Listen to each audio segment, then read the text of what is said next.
করছি। ইদা জুলজিলাতিল আরদু জিলজালাহা, যখন দ্বিতীয়বারের মতো ইসরাফিলের ফু দিলে জমিনের ভূমিকম্প শুরু হবে।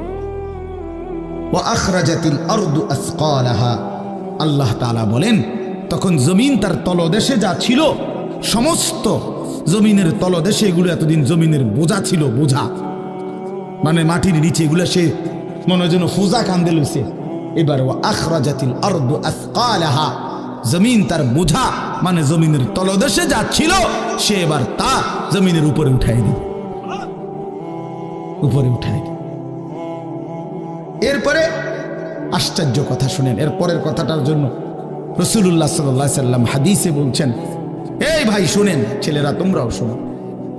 নবী সাল্লাল্লাহু আলাইহি সাল্লাম বলেন, এই জমিনের তলদেশ থেকে যখন সবকিছু উপরে উঠে আসবে তখন অর্থ সম্পদ, হীরা জহরত, মণি মুক্তা